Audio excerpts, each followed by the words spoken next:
हमें अगर समाजीकरण से कोई भी प्रश्न अगर हमें सीटेट पर मिल गया तो हम सॉल्व कर लेंगे ना। तो आप कर लेंगे तभी मैं कर लूँगी, क्योंकि मुझे देना नहीं है। आप लोगों के भरोसे ना मैं यहाँ पे पढ़ा रही हूँ कि आप लोग कर लेंगे इसको सॉल्व।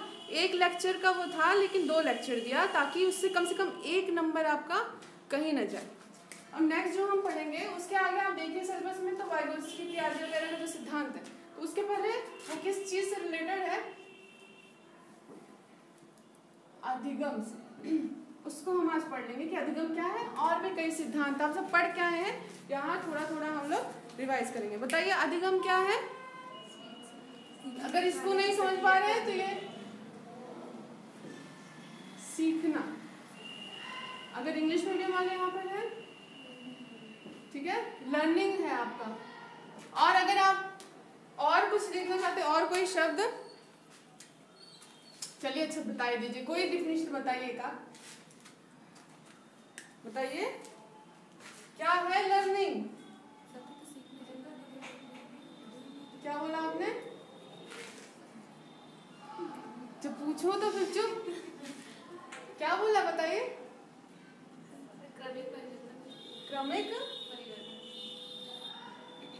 क्रमिक परिवर्तन। और कोई, अरे तो पढ़ के आए हैं, मुझे तो यहाँ सिद्धांत पढ़ाना। देखिए अगर आपको अधिगम को डिफाइन करने में दिक्कत आ रही हो तो अगर एक भी आपके पास किसी की परिभाषा, उसी को लेकर आप डिफाइन कर दीजिए। जैसे अपने मन से डिफाइन करना और किसी के परिभाषा के थ्रू परिभाषा आप रट लेते हैं और बता देते हैं। जैसे अगर बोला जाए परिभाषा आपकी, ज्ञान आदतों और अभिवृत्तियों का निर्माण क्या है, अधिगम है। एक और डेफिनेशन आपको मिलेगी, व्यवहार में, याद तो है, उत्तरोत्तर सामंजस्य, ठीक है। कई डिफिनेशन आपको मिलेंगे अधिगम क्या। सीखना जनरली अगर पूछा जाए तो कभी भी आप मत कहिएगा कि अधिगम माने सीखना, ये इसका पर्यायवाची, उसका अर्थ नहीं। हम जब भी अधिगम को डिफाइन करेंगे तो इस रूप में करेंगे, ज्ञान आदतों अभिवृत्तियों का निर्माण या व्यवहार में उत्तरोत्तर सामंजस्य, या बहुत सारी आपको डिफिनेशन मिल जाएगी। शब्द के रूप में तो हम डिफाइन कर लेते हैं, वो वास्तव में है कि अधिगम क्या होता है हम नहीं जानते रहते। अगर वास्तव में अधिगम की बात करें, जैसे आप सीधे चल रहे हैं और कुछ दिन बाद मटक मटक के चलने लगे, तो ये क्या है, सीखना, अधिगम है ना। चाहे किसी को देख के चल रहे हो, चाहे आपकी कमर में प्रॉब्लम हो, चाहे कुछ भी, ये भी क्या है, सीखना। आप इतना बड़ा रोटी खा रहे हैं, आपको अटक रहा है, इतना बड़ा निवाला खा रहे हैं, आपको अटक रहा है, इससे छोटा निवाला ले जाए। और खाते खाते क्या, पहले बड़ा निवाला खाया, फिर छोटा, फिर आराम से एडजस्ट करके एक आपने ऐसा निवाला चूज किया जो आपको अटके भी ना और आपका पेट भी जल्दी भर जाए, तो ये भी क्या है, सीखना। अर्थात जो व्यवहार में आपको परिवर्तन दिखता है उसी को क्या कहते हैं, सीखना। अगर यहां से देखें तो ज्ञान, आदत और अभिवृत्ति 3 टर्म है आपके, इसका निर्माण क्या कहा जाता है, अधिगम कहा जाता है। अधिगम से दिक्कत हो तो सीखना बोलो। दिक्कत हो रही है नहीं ना किसी को। शुरू में जब हम लोग पढ़ने गए थे तो अधिगम समझे में नहीं आता था। स्टार्टिंग में पहले दिन जब आप सिलेबस उठाएंगे अधिगम कर्ता का विकास वगैरह वगैरह, तो आपको लगता होगा कि अधिगम क्या है, तो इसलिए अगर आप कहेंगे तो मैं इसको सीखना टर्म यहाँ पे यूज करूंगी। अर्थात जैसे हम कहें ज्ञान क्या होता है, जैसे आपको पता है कि ए, तो बोलेंगे अगर आपको ABC का ज्ञान है, अगर आपने ए बता दिया कि हाँ ए ऐसा होता है, तो कहेंगे आपको ज्ञान है। दूसरा आदत, आदत क्या होता है, हैबिट, कोई चीज बार बार करने से आपकी आदत पड़ जाए, जैसे ऐसे ऐसे पेन हिलाते रहते हैं, पैर हिलाते रहते हैं, है ना, बहुत सारी आदतें आपके अंदर डेवलप होती हैं, तो वो क्या, वो भी क्या है, अधिगम। अभिवृत्ति, किसी चीज के प्रति धनात्मक या ऋणात्मक या झुकाव। एक टर्म आता है आपका रुचि, क्या रुचि और अभिवृत्ति सेम है, नहीं, क्या अंतर है। यहाँ अगर आपको सीटेट देना है तो कम से कम कीवर्ड को आप जानते रहे कि कहाँ किस शब्द से आपको प्रश्न आ जाए, और उसको आप जानेंगे तो आंसर कहाँ से देंगे। अभिवृत्ति क्या होती है? धनात्मक या ऋणात्मक झुकाव। और रुचि हमेशा क्या होती है? धनात्मक। मेरी रुचि है, मेरी रुचि नहीं। मेरे पढ़ने में रुचि है, पढ़ने में रुचि नहीं है। नृत्य में रुचि है, नृत्य में रुचि नहीं है। तो रुचि है तो हमेशा क्या होगा? पॉजिटिव होगा। लेकिन यहाँ अभिवृत्ति की बात करेंगे तो ये निगेटिव और पॉजिटिव दोनों होता है। किसी चीज के प्रति झुकाव, जैसे आपके पढ़ने के प्रति अभिवृत्ति, कहेंगे ऋणात्मक अभिवृत्ति है, अर्थात आप नहीं पढ़ना चाहते। धनात्मक अभिवृत्ति अर्थात आप पढ़ना चाहते थे। इस प्रकार की चीजें भी क्या होती हैं? अधिगम से रिलेटेड होती है। दूसरा देखिए, व्यवहार में उत्तरोत्तर सामंजस्य। व्यवहार क्या है? जो आप प्रिटेंड करते हैं, अपने अंदर की चीजों को जिस हाव भाव के माध्यम से आप किसी के सामने रखते हैं, वह भाषा क्या है? आपका व्यवहार कहलाता है। एक प्रकार की क्या है? आपके अंतर्भावों को प्रकट करने की भाषा। भाषा आप जानते होंगे, शाब्दिक, अशाब्दिक। तो शाब्दिक में क्या? शब्द द्वारा जो बताते हैं। और अशाब्दिक में क्या? आप जो नहीं, अशाब्दिक में मौखिक नहीं आएगा। अशाब्दिक में वो जैसे सांकेतिक रूप से है, ठीक है, जिसमें शब्द न यूज हो, ध्वनि न यूज हो, उसको क्या कहेंगे? अशाब्दिक। ये भी एक आपका क्या है? अशाब्दिक भाषा, जो प्रिटेंड करते हैं आप अपने मनोभावों को प्रकट करने में। अब इसमें अगर आप उत्तरोत्तर देखिए क्या होता है, एक एक कीवर्ड देखते जाइए, अभी मैं समझाऊंगी। उत्तर, इधर क्या होता है? भारत का नक्शा याद है? उत्तर भारत, दक्षिण भारत, पूर्वी भारत, पश्चिमी भारत। तो क्या ये उत्तर होता है, ये दक्षिण, ठीक है। इधर क्या होता है? चलिए, और इधर क्या होता है? अभी डायरेक्शन देखिएगा, अगर हम यहाँ हैं और हम उत्तर की तरफ जाएंगे तो मतलब क्या बढ़ रहा है ना? बढ़ रहा है कि नहीं? अर्थात हमेशा उत्तर क्या होता है? आगे की ओर अग्रसरता। जैसे कहते हैं उत्तर बाल्यावस्था, पूर्व बाल्यावस्था भी आप पढ़े, पूर्व बाल्यावस्था, मध्य बाल्यावस्था और उत्तर बाल्यावस्था। उत्तर बाल्यावस्था हमेशा क्या? मध्य के बाद, मतलब आगे बढ़ता हो, बाद का। तो यहाँ भी उत्तरोत्तर क्या सामंजस्य की बात करेंगे। उत्तरोत्तर मतलब बढ़ता हुआ सामंजस्य। अक्सर ये टर्म आप जानते भी होंगे, ऐसा नहीं है, लेकिन अगर पूछ लिया कि उत्तरोत्तर से आप क्या समझते हैं तो आपको बताना पड़ेगा क्या उत्तरोत्तर मतलब बढ़ता हुआ। और उत्तरोत्तर सामंजस्य में अगर आप बात करें कैसे बताएंगे बढ़ता, अगर आपने निर्देशांक ज्यामिति पढ़ा, ये एक्स एक्सिस और ये वाई एक्सिस, इतना पता है जनरली 10 तक तो आपने देखा होगा ना। ये एक्स अक्ष है और ये क्या वाई अक्ष है। अब देखिए हम कहते हैं जब यहाँ रहते हैं तो ये दोनों क्या होते हैं? पॉजिटिव रहते हैं। यहाँ जाते हैं तो ये क्या निगेटिव हो जाता है और वाई क्या रहता है? पॉजिटिव। बस यही देखिए, हम जब भी डिफाइन करते हैं किसी चीज को सीखने को तो हमेशा इस अक्ष पे डिफाइन करते हैं। अगर कम से कम होगा तो जीरो होगा अधिगम कि निगेटिव होगा? अधिगम कभी ऋणात्मक सुना है? तो यहाँ पे जो होता है, यहाँ अगर हम जीरो में कुछ नहीं आता तो हमेशा बढ़ेंगे तो इस डायरेक्शन में बढ़ेंगे। अर्थात ये क्या होता है? एक बढ़ता हुआ धनात्मक प्रवृत्ति की तरफ बढ़ता हुआ व्यवहार, क्या जो हमें समायोजन करने में क्या करता है? सहायता करता है। समायोजन क्या है?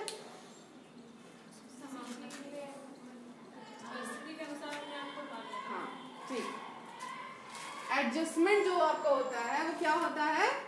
परिस्थिति के अनुरूप अपने को ढाल लेना। सारी चीजें इसमें आ रही हैं, अर्थात किसी चीज को अपने को ढाल लेना, अपने व्यवहार में परिवर्तन लाना, ठीक है, आदत निर्माण, ज्ञान का निर्माण, ठीक है।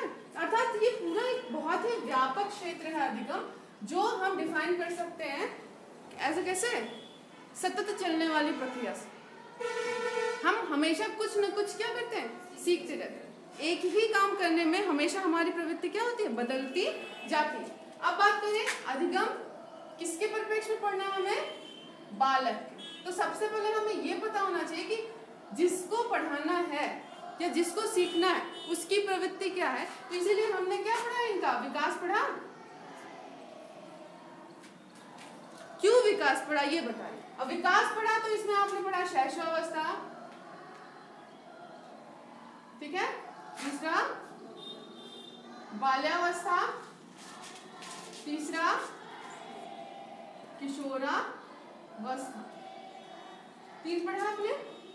तो शैशवावस्था, बाल्यावस्था, किशोरावस्था आगे भी पढ़ा होगा, पीछे भी पढ़ा होगा, लेकिन यहीं से हम ये देखते हैं कि बालक की अवस्था मुख्य रूप से जिसको सिखाना है इनमें आपके लाई करते हैं कि इन्हीं तीनों के बीच आपका बालक जब रहता है तो हम क्या करते हैं, उसको सिखाते रहते हैं। अब देखिए ये बालक बहुत छोटा है तो इसको सिखाना दूसरे मेथड से होगा, ये बालक इससे थोड़ा बड़ा है, इसको सिखाना भी दूसरे मेथड से होगा, और ये बालक उससे भी बड़ा है, उसको सिखाना भी दूसरे मेथड से होगा।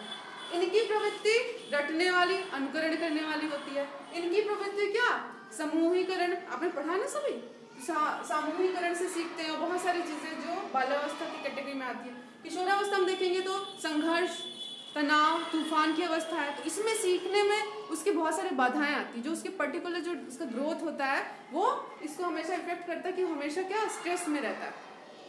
शारीरिक रूप से उसमें चेंजिंग आती है, मानसिक रूप से आती है, सामूहिक रूप से आती है, तो उसको सीखना थोड़ा डिफिकल्ट होता है। तो हर लेवल के बच्चे को सिखाने का तरीका हमारा अलग होता है। कई मनोवैज्ञानिकों ने बताया कि बच्चा कैसे सीखता है, तो जब हमें उसको सिखाना है तो उसको मुख्य रूप से अगर बांटे तो दो भागों में बांट सकते हैं। एक व्यवहारवाद और दूसरा क्या है, सूझवाद। ठीक है, दो भागों में अगर हम बांटे, मुख्यतः और भी भाग है लेकिन जनरली जो हम पढ़ते व्यवहार, अगर ये कहा जाए कि बालक को जो सिखाना है वो व्यवहार के द्वारा सिर्फ सिखाया जाए, इसमें कोई अन्य फैक्टर इफेक्ट न करे, सिर्फ व्यवहार से हम सिखा दे तो कौन से वादी कहे जाएंगे, व्यवहारवादी। जैसे आपने पढ़ा होगा स्किनर, थॉर्नडाइक, पावलोव, बहुत सारे पढ़ा होगा ना। अगर ऐसे कुछ मनोवैज्ञानिक हैं जो कहते हैं सीखना सिर्फ एक संज्ञानात्मक प्रक्रिया, मतलब सिर्फ दिमाग में सीखते हैं, व्यवहार में नहीं, तो ये आपके कौन है, कोफा, कोहलर, वर्दीमर, लेविन, ठीक। अभी सुनने रहिए, सब एक एक बताएंगे। अर्थात कुछ मनोवैज्ञानिक ऐसा मानते हैं कि बच्चा किससे सीखता है, व्यवहार के द्वारा, और कुछ मनोवैज्ञानिक ऐसा मानते हैं कि बच्चा कैसे सीखता है, सूझ के द्वारा। बाद में बहुत सारी चीजें इसमें आई तो और भी आपके बाद आ गए। जैसे आपने नाम सुना होगा बंडूरा का। बंडूरा ने क्या कहा कि ना तो सिर्फ व्यवहार से सीखता है, ना तो सिर्फ सूझ से सीखता है। मतलब व्यवहार आपका एक पक्ष हो गया, सूझ एक पक्ष हो गया। एक पक्ष आपका क्या हो गया, वातावरण, और ये कौन सा वातावरण, सामाजिक वातावरण। अर्थात बच्चा कैसे सीखता है, इन तीनों के बीच अंतरक्रिया से सीखता है। अभी समाजवाद में इसको बताया है ना। अर्थात बहुत सारे मनोवैज्ञानिक सीखने के बहुत सारे सिद्धांत देके चले। अब हम पढ़ते कौन सा, जो ज्यादा इफेक्टिव हो, जो ज्यादा हमें व्यवहार में दिखे कि हाँ बच्चा इससे ज्यादा सीखता है। जैसे आपने थॉर्नडाइक को पढ़ा है, थॉर्नडाइक ने क्या कहा, व्यवहार को सीखने के दो प्रकार के सिद्धांत होते हैं, एक मुख्य और दूसरा, अभी इंट्रो दे रही हूँ, अभी फिर से इसके एक एक जो मनोवैज्ञानिक हैं उनका हम अध्ययन करेंगे, लेकिन अभी सिर्फ इंट्रोडक्शन दे रही हूँ क्योंकि ये सब चीजें आप पढ़ के आए हो। जब इनकी बात करें थॉर्नडाइक की, तो इन्होंने क्या बोला, सीखने के दो प्रमुख सिद्धांत है। कौन कौन से, एक मुख्य, एक गौण। मुख्य में कौन कौन से हैं, तीन प्रमुख हैं, ठीक है। कौन कौन से, तत्परता, सीक्वेंस से बोलिएगा, अभ्यास और प्रभाव।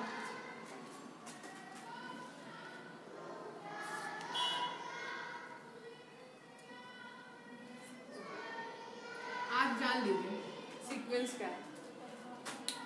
पहले तत्परता है, फिर प्रभाव है, तब क्या है, अभ्यास। इसका भी रीजन जब मैं उनका एक्सपेरिमेंट बताऊंगी कि क्यों ये दूसरी में आता है और ये तीसरे में आता है। फिर गौण नियम है, बहुवन क्रिया का नियम, आंशिक क्रिया का नियम, सादृश्यता का नियम, साहचर्यात्मक अनुबंधन का नियम, बहुत सारे 5 नियम उन्होंने गौण दिए, ठीक है। इनका देखिए जो भी इन्होंने किया, एक एक्सपेरिमेंट किया कि एक कंडीशन बाउंड की और बिल्ली अपने व्यवहार से सीखी, उछली कूदी, चाहे भूख से कूदी, चाहे किसी भी चीज से, और व्यवहार से सीखा। अब इनका अगर तो आपको याद होगा कोहलर का, ये सूझवादी डिफरेंस हम देख रहे हैं। इन्होंने क्या कहा कि एक चिंपांजी को बंद कर दिया इन्होंने एक पिंजड़े में और कुछ नहीं दिया, कुछ नहीं किया, उस चिंपैंजी ने स्वतः क्या किया, एक यहाँ पे केला उन्होंने बांध दिया, ठीक है, और चिंपैंजी इस पे खड़ा होके केला प्राप्त कर लिया। इनका ये मानना था, जो सूझवादी थे, कि जो सीखना होता है वो सिर्फ संज्ञानात्मक होता है, अर्थात मानसिक होता है। वो एक सूझ है, एक दिमाग की बत्ती है कि जल गई तो आप सीख गए और नहीं जली तो नहीं सीखे। और यहाँ क्या कहते थे, हम किसी को भी व्यवहार के द्वारा सिखा सकते हैं। इसके अलावा जो आपके सीटेड के पॉइंट ऑफ व्यू से जो इम्पोर्टेंट है वो है आपके पियाजे, वाइगोत्स्की और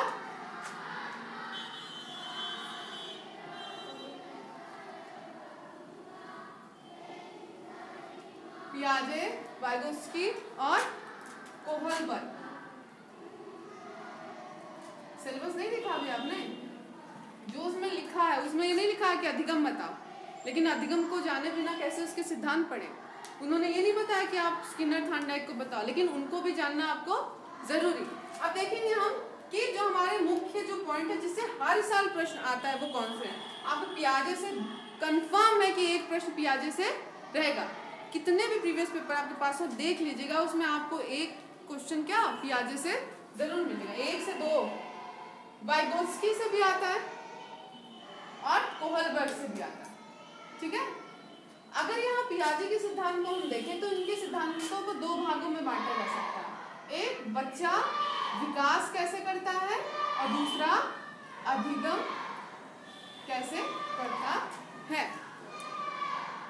इनका देखा जाए, इन्होंने जो सिद्धांत बताया उसमें जो मुख्य था ZPD, zone of proximal development. इनका सिद्धांत देखा जाए तो इन्होंने क्या किया, नैतिकता का। जो कोहलबर्ग थे ये कोहलर नहीं, आज तक एक ही थे क्या? नहीं, अक्सर हम लोग भी बहुत दिन तक कंफ्यूज रहते हैं। कोहलबर्ग अलग है जो नैतिकता का सिद्धांती है, और कोहलर वो है जो सूझवादी सिद्धांत, ठीक। और यहाँ सीटेड के पॉइंट ऑफ व्यू से जिनको हमें पढ़ना है वो क्या है, कोहलबर्ग। इसके अलावा अगर आपको मान लीजिए मन किया तो पढ़ सकते हैं बंडूरा को, और एक इंपॉर्टेंट है आपका ब्रूनर। इतने आपके सिद्धांत सीटेड के पर्पस से ज्यादा इंपॉर्टेंट है, लेकिन इनको पढ़ने के लिए पहले आपको उनको पढ़ना होगा जिनको आप पढ़ के आए, स्किनर, पावला, थार्नडाइक, ठीक है, कोहलर इत्यादि। अगर आपको जड़ नहीं पता तो आप कैसे ग्रोथ करवाएं। जो उनसे प्रश्न आता है वो इनडायरेक्ट प्रश्न आता है, जैसे अभ्यास के नियम से प्रश्न पूछ लिया, प्रभाव के नियम से पूछ लिया, इनडायरेक्टली जो कंडीशन वाले प्रश्न मैंने आपको बताया।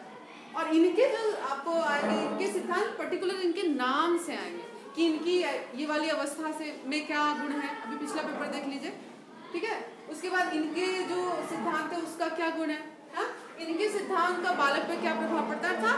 बहुत सारे सिद्धांत है सीखने में जो आपको यहाँ पे अध्ययन करने की आवश्यकता है।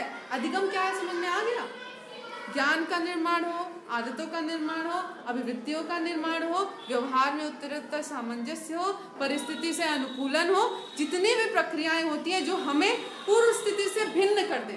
पहले हम कैसे थे और उसमें अगर जब तक अगर कहीं भी अधिगम नहीं हुआ तब तक कोई भी भिन्नता आपको नहीं दिखेगी। अगर आप एक जैसे ट्रेंड पे जी रहे हैं तो आपने कुछ नहीं सीखा, याद रखिएगा। अगर आप एक जैसे तरीके से रोटी खा रहे हैं तो आपने नहीं सीखा, और जहां आपका थोड़ा सा भिन्नता कहीं पे दिखे तो वहां जान लीजिएगा क्या हुआ है, अधिगम हुआ। ठीक, तो स्टार्ट करते हैं सिद्धांतों। पहले हम पढ़ेंगे स्किनर का सिद्धांत। पहले सब थार्नडाइक को पढ़ाते हैं ना, किसी को भी पढ़िए, बस समझ में आना चाहिए। स्किनर को अगर कहा जाए तो कौन से वाले उसमें रखा गया इनको सीखने के, कौन से सिद्धांत? व्यवहारवादी। और व्यवहारवाद के जनक किसको माना जाता है?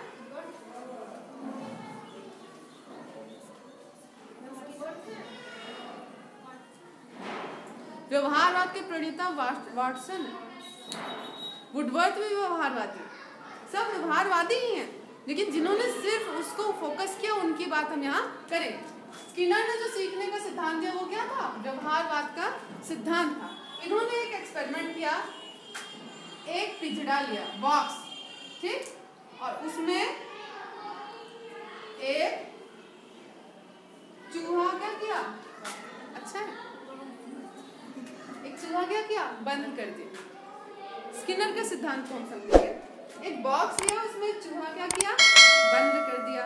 अब चूहा अब इसमें बंद है तो उसको भूख तो लगेगी ही, लेकिन यहाँ भूख से इसका कोई रिलेशनशिप नहीं। याद रखिएगा, जब भी हम चूहे की बात करेंगे तो यहाँ भूख की बात नहीं करेंगे। चूहा क्यों बंद किया इन्होंने? बिल्ली क्यों बंद नहीं की? बताइए। कुत्ता क्यों नहीं बंद किया पावलाव की तरह? अगर आपको इस चीज का आंसर पता है तो आप कभी भी स्किनर का सिद्धांत नहीं भूलेंगे। जो चूहा बंद था उसमें, उसके बंद करने के पीछे ये था कि क्योंकि चूहा कभी सीधे चलते आपने नहीं देखा होगा, उसमें बहुत ज्यादा एक्टिविटी होती है, कूदता रहेगा, चाहे यहाँ से वहां ही जाएगा लेकिन कूद कूद के जाएगा, बहुत ज्यादा एक्टिव होता है। और इन्हें जो सिद्धांत बताना था, जिसका नाम क्या था? क्रिया प्रसूत अनुबंधन। इन्होंने चूहा इसलिए बंद किया कि बहुत ज्यादा क्या होता था? एक्टिव।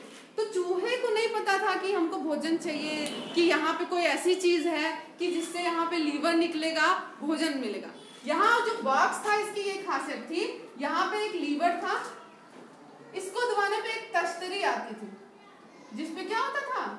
भोजन होता था। यहाँ पे एक बल्ब लगा हुआ था जिससे ये देख पाए कि हाँ कहाँ दबाया। थोड़ा इधर कर दो, नहीं तो उसको तो ये आएगा, निकलेगा तो उसके मुंह पे लग जाएगा ना, ठीक है। तो यहाँ बल्ब था जिससे ऑब्जर्व करता था, चूहा ऑब्जर्व करता था कि हमने कहाँ दबाया। सिखाना है ना उसको लीवर दबाना। यहाँ अगर पूछा जाए कि जो स्किनर थे इनका क्या मोटो था चूहे को बंद करना, तो इसको लीवर दबाना सिखाना था।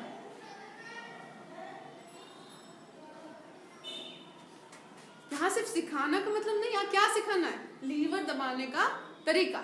चूहे को क्या सिखाना है? लीवर दबाना। अब चूहा क्या कूदता है, कूदता है, कूदता है, कूदता रहता है, और अचानक उसका पैर किस पे पड़ता है? लीवर पे। बेल बजती है कि हम ऑब्जर्व करें कि चूहा ने दबा दिया। ऊपर से क्या लाइट जलती रहती है। फिर क्या करता है वो? ये यहाँ पे तश्तरी निकलती है और भोजन पा जाता है। फिर करते करते करते फिर दोबारा ये प्रोसेस करते करते इसको ये पता चल जाता है कि ये लीवर है यहाँ पे, और इसको मैं दबाऊंगा तो मुझे क्या मिलेगा? भोजन। अर्थात स्किनर ने सिखा दिया ना। अब देखिए इनके सिद्धांत की मुख्य चीजें जो हमें जानने की जरूरत है। इनके सिद्धांत में एक टर्म आता है पुनर्बलन। पुनर्बलन क्या होता है? फिर से बल प्रदान करना। अर्थात कोई क्रिया आपने की, कोई ऐसी चीज हम यूज करें कि फिर से आप क्रिया करने के लिए क्या हो? तत्पर हो जाए। ये पुनर्बलन दो प्रकार का होता है, एक क्या? धनात्मक, एक ऋणात्मक। और देखा जाए दो प्रकार इसका, तो सतत और असतत।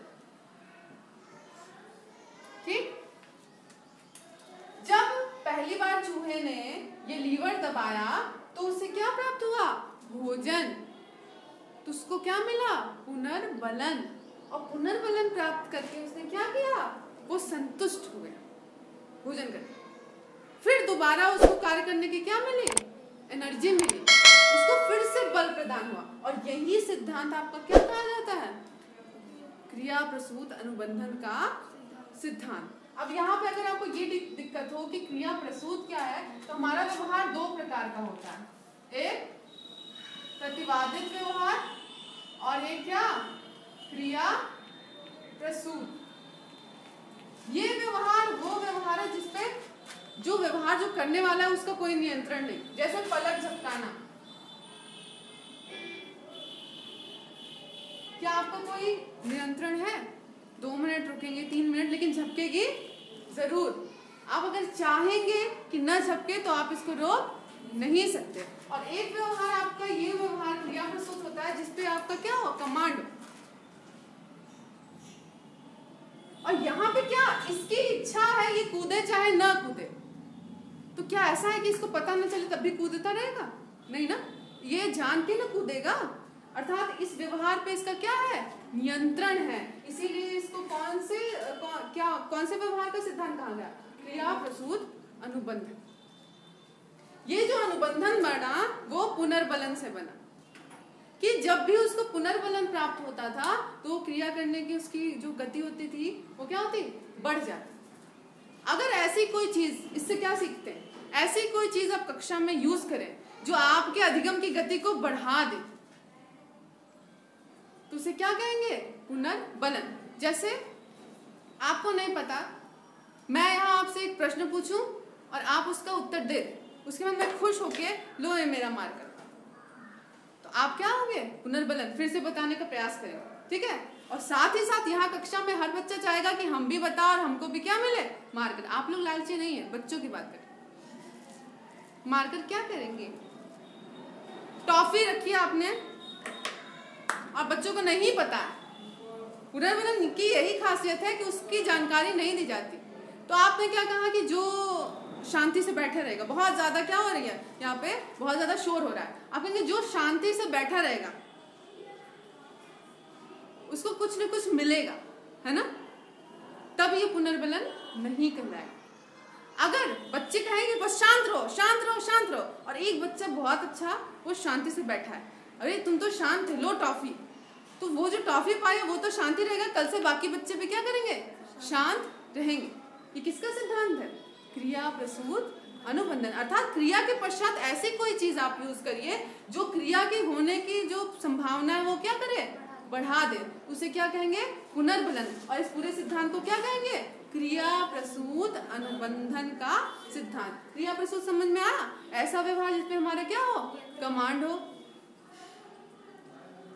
उस प्रकार के व्यवहार से अगर आपको सिखाया जाए तो कौन सा सिद्धांत कहा जाएगा, स्किनर का क्रिया प्रसूत अनुबंधन का सिद्धांत। इसमें कोई प्रॉब्लम।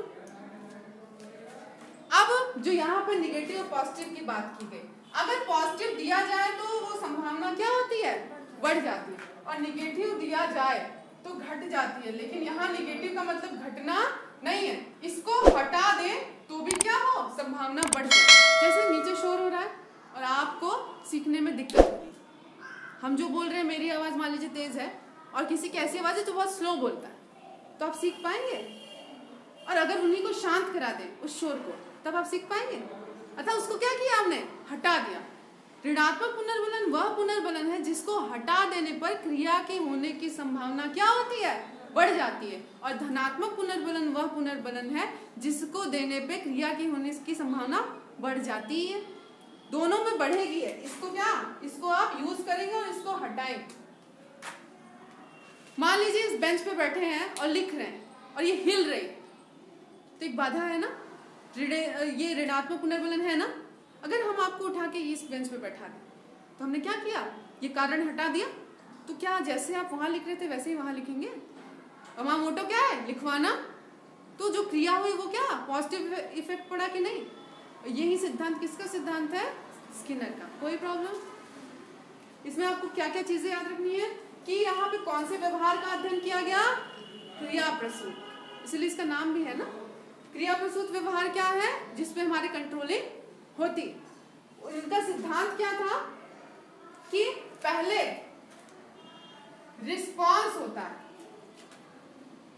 फिर क्या होता है, फिर आपका अधिगम होता है। इनको कोई स्टिमुलस, उद्दीपक नहीं दिया गया। यहाँ पहले से इसको नहीं पता था कि हाँ इसके कान में जाके कोई बता दिया कि यहाँ भोजन रखा है, लीवर दबाओ। ये अपने से क्या किया, कूद रहा था। रिस्पॉन्स अगर पहले आए और पूछा जाए कि रिस्पॉन्स जो आर टाइप का जो सिद्धांत है किसकी देन है, वो किसकी है, स्किनर। हमेशा स्किनर के सिद्धांत के अनुसार अगर बालक सीखेगा तो रिस्पॉन्स करेगा।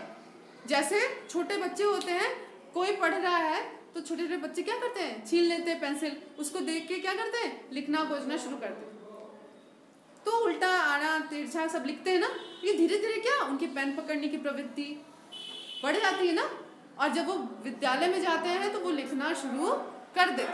अगर पूछा जाए यह किसके सिद्धांत से उत्प्रोत है, तो कौन से सिद्धांत से, स्किनर के सिद्धांत से। यहाँ हमेशा जो अनुक्रिया होगी वो पहले आएगी और उसमें किसका इफेक्ट पड़ेगा, पुनर्बलन का। और पुनर्बलन क्या करेगा, अगर धनात्मक देंगे तो क्रिया के होने की पुनः संभावना क्या होगी, बढ़ जाएगी, और अगर ऋणात्मक देंगे या ऋणात्मक हटा देंगे तो भी क्या होगा, क्रिया के पुनः होने की संभावना बढ़ जाएगी।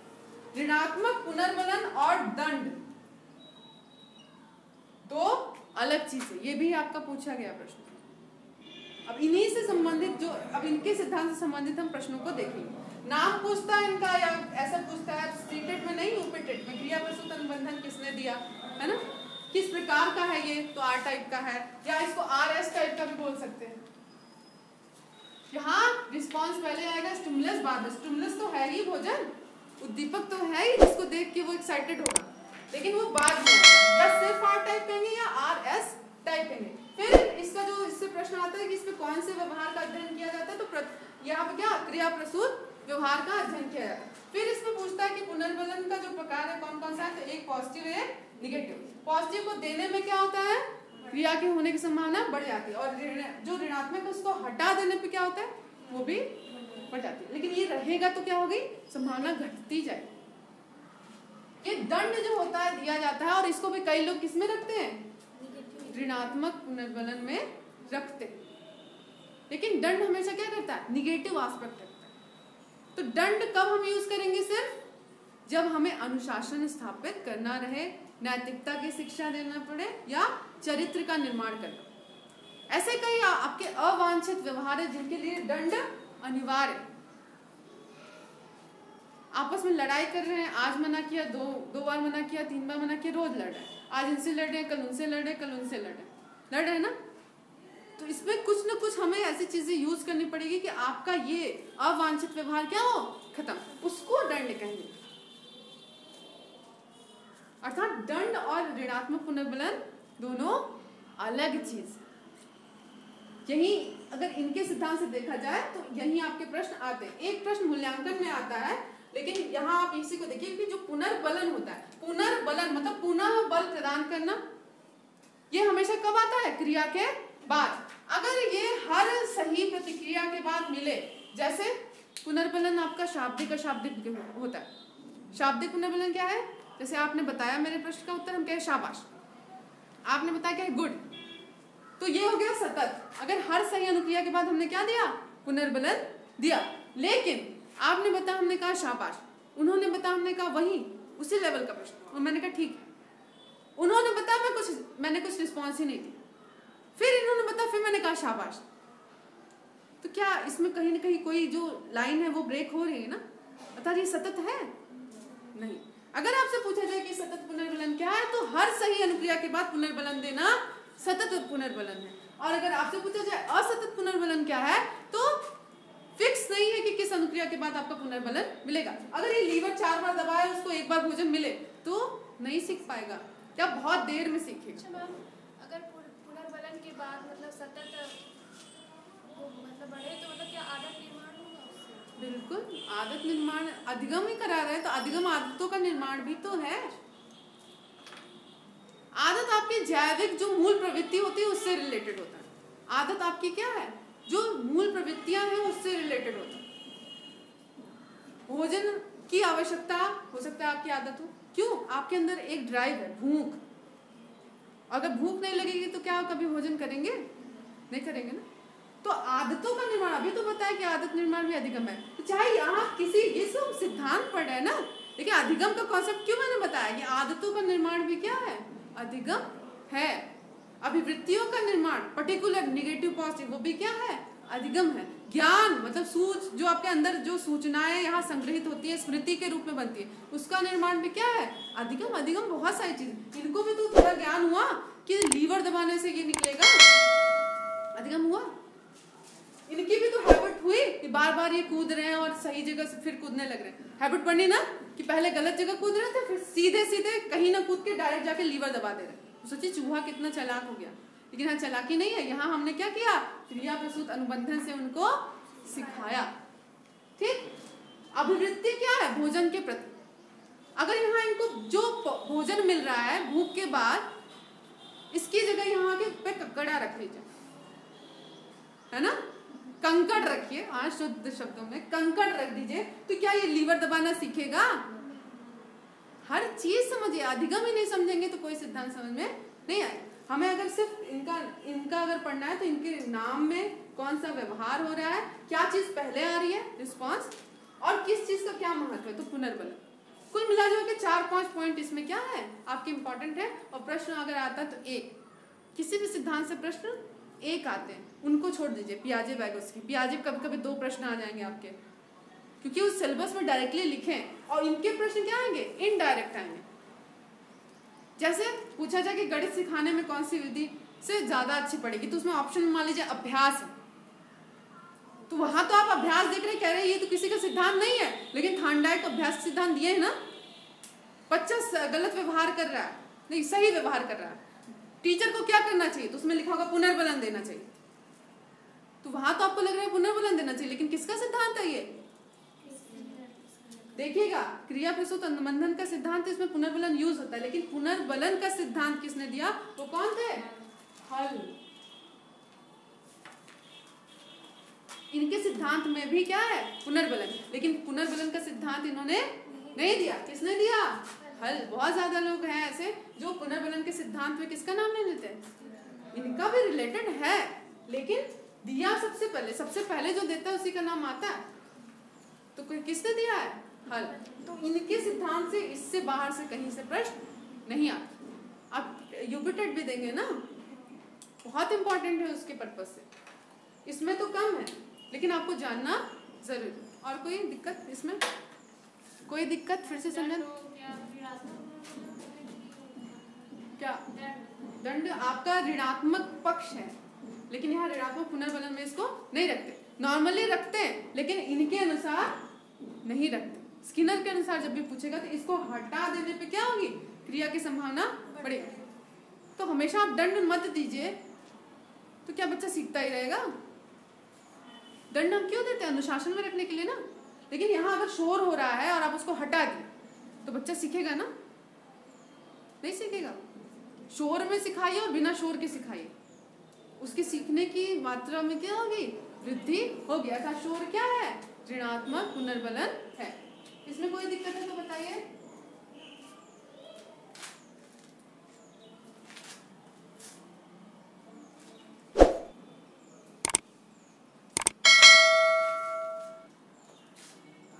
कोई दिक्कत है, प्रश्न मैं सॉल्व कराऊंगी, अभी पहले पढ़ लीजिए, तो इसके बाद अधिगम के सारे प्रश्न मैं सॉल्व कराऊंगी।